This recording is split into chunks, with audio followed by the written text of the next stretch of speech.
my brothers and sisters, in the name of Allah, the most gracious, the most merciful. Today, we will explore how Allah, in His infinite wisdom, turns the hearts of His servants according to the teachings of the Quran and Hadith. Point 1. Allah's power over hearts. Allah has complete control over the hearts of His creation.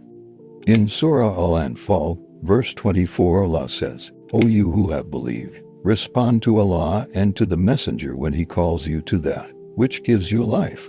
And know that Allah intervenes between a man and his heart, and that to Him you will be gathered." This verse reminds us that Allah is the ultimate authority over our hearts, guiding them as He wills.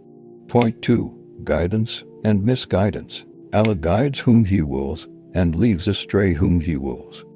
In Surah Al-Baqarah, verse 272, it is stated, "Not upon you, O Muhammad, peace be upon him, is responsibility for their guidance, but Allah guides whom He wills." This emphasizes that true guidance comes only from Allah, and it is His prerogative to bestow it upon whom He chooses.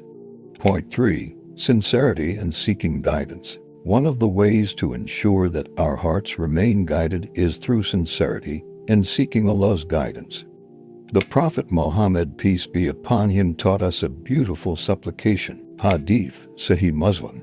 Allah, turner of the hearts, make my heart steadfast upon your religion. This hadith highlights the importance of constantly seeking Allah's help and keeping our hearts firm in faith. Point 4. The role of repentance. Repentance plays a crucial role in softening our hearts and turning back to Allah.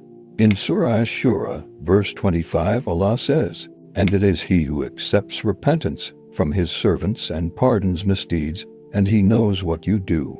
Repentance brings us closer to Allah, allowing our hearts to be guided by His mercy. Point 5.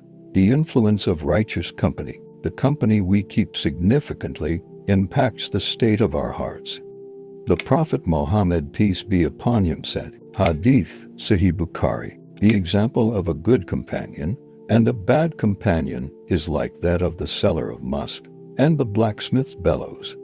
From the first you would either buy musk or enjoy its good smell, while the bellows would either burn your clothes or your house, or you get a bad nasty smell thereof." Surrounding ourselves with righteous companions helps in keeping our hearts aligned with Allah's guidance. In summary, Allah's control over our hearts is profound. By recognizing His power, sincerely seeking His guidance, repenting for our sins, and choosing righteous companions, we can strive to keep our hearts turned towards Allah. May Allah grant us hearts that are always steadfast in His path.